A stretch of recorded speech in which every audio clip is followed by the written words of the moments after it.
বলতে গেলে তো অনেক কথা বলতে হয় আসলে যে কোনো অভ্যুত্থান পরবর্তীতে আমরা যদি দেখি বিগত ২০-৩০ বছরের মধ্যে যতগুলো অভ্যুত্থান হয়েছে মিশরের একটি এরকম হোসনি মোবারকের শাসনামল ছিল সেটা দেখেছি। এর পরবর্তীতে আমাদের বাংলাদেশের যে গণ অভ্যুত্থান হয়েছে ২৪ জুলাই এবং আগস্ট মিলে ৩৬ দিনের যে অগ্নিঝরা দিনগুলো ছিল, অনেক মানুষের জান ছিল, মাল ছিল, হাজার হাজার মানুষ আহত হয়েছে। তো এইটাকে নস্যাৎ করা, এইটাকে প্রতিবিপ্লব বলবো না, মানে বিভিন্ন টাইপের আন্দোলন চলতেছে।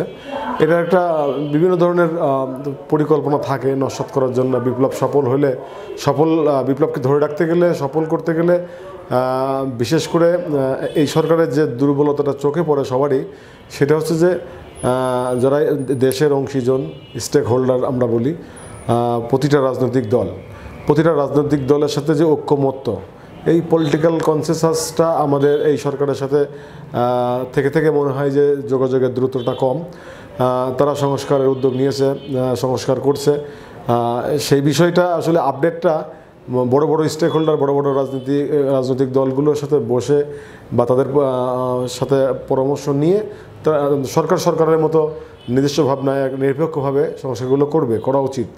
তো এইভাবে মাঝে মাঝে দূরত্বের কারণে অস্থির পরিবেশ বিরাজ করে, এবং অস্থির পরিবেশ বিরাজ করবার জন্য তো যারা প্রতিক্রিয়াশীল এবং যারা পরাজিত শক্তি, যারা লুটেরা শক্তি ছিল, ফ্যাসিড শক্তি যাই বলি, এই শক্তিতেও তার একটি বড় অংশ রয়ে গেছে এখানে।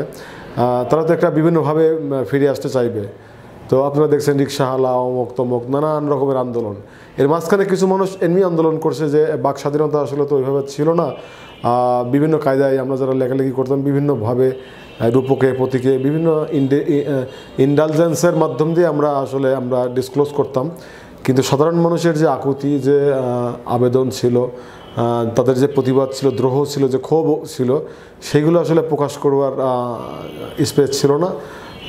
এখন মানুষ যেহেতু অন্তর্বর্তীকালীন সরকারের প্রধানই নিজে মুখে বলেছেন যার যা ক্ষোভ আছে, যার যা দাবি দেওয়া আছে সবাই করতে পারে, কিন্তু দাবি দেওয়া মানে আসলে তো আমাদের উচিত যারা আন্দোলন করছেন তার আগে আবেদনটাকে জানানো, যে আমাদের এই শ্রেণীর বা এই মানুষের বা এই গোষ্ঠীর বা এই চেতনার এই দাবি, সেটি লিখিত আকারে সরকারের কাছে পৌঁছে দেওয়া উচিত আগেই আন্দোলনে না যেয়ে।